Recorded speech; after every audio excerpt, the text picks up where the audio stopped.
Nammo Yidafa. Good morning. Thank you for joining me for our daily practice check-in. Listen, listen, listen. This beautiful sound calls us back to our true home.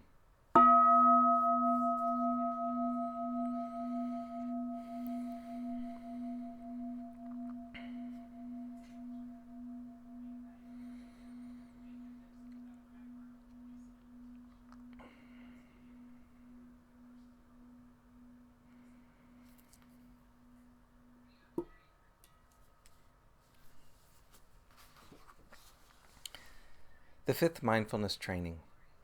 Aware of the suffering caused by unmindful consumption, I vow to cultivate good health, both physical and mental, for myself, my family, and my society, by practicing mindful eating, drinking, and consuming. I will ingest only items that preserve peace, well-being, and joy in my body, in my consciousness, and in the collective body and consciousness of my family and society. I'm determined not to use alcohol or any other items that contain toxins, such as certain TV programs, magazines, books, films, and conversations. I'm aware that to damage my body or my consciousness with these poisons is to betray my ancestors, my parents, my society, and future generations. I will work to transform violence, fear, anger, and confusion in myself and in society by practicing a diet for myself and for society. I understand that a proper diet is crucial for self-transformation and the transformation of society.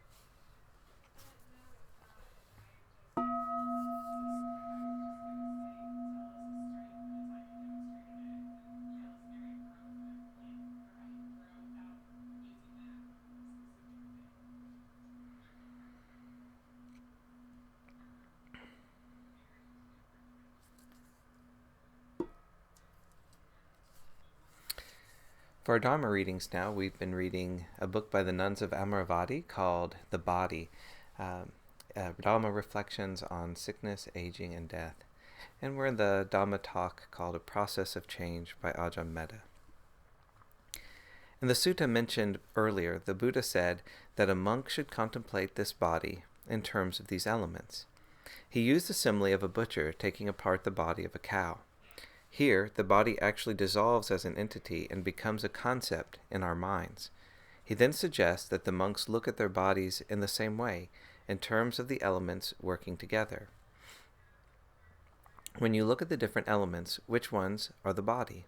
Or in the simile the Buddha uses here, of a cow cut into pieces, which pieces represent the cow? When the body is taken apart like this, the animal as a body, as an entity, does not exist anymore. It has become a set of parts, and so it becomes obvious, even before we cut it into pieces, that the body of the cow, or the cow, is just a concept created in our minds. You might also say that it is a perception. This perception of our bodies is a useful one. It has its place in our everyday life, and helps us to relate or refer to ourselves and others. But when we begin to see the body as a process, then the body as such, as an entity in and of itself, ceases to exist. The illusion we create when we believe that the body is an entity of this kind is a creation of the mind. In terms of the elements, the body is merely a process of forming, building, changing, and decaying. The Buddha suggests that we observe this process internally and externally. This means to see it unfolding in ourselves internally and in others externally. Take, for example, the water element. Are the tears that I am shedding in any way different from the ones of the person sitting in front of me, or a person crying, say, in India? What I call my tears is just a perception, convenient but not quite in alignment with reality. This all points to a very different way of seeing reality. When we really understand what in our ordinary lives we perceive as the body, we see that it is in fact only this process of elements coming together. We can then take the step toward accepting that there are different perceptions and different ways of experiencing reality. What we call our body in terms of relative truth does not exist in terms of ultimate truth. It is just a process unfolding.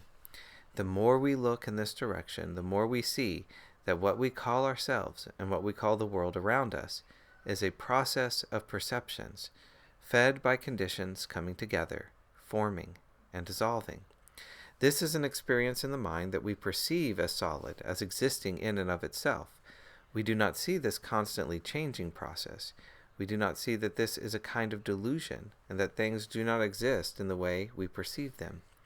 By understanding how these elements work together and what they produce, we have the possibility of freeing ourselves from our attachments to the body and to our perceptions in general.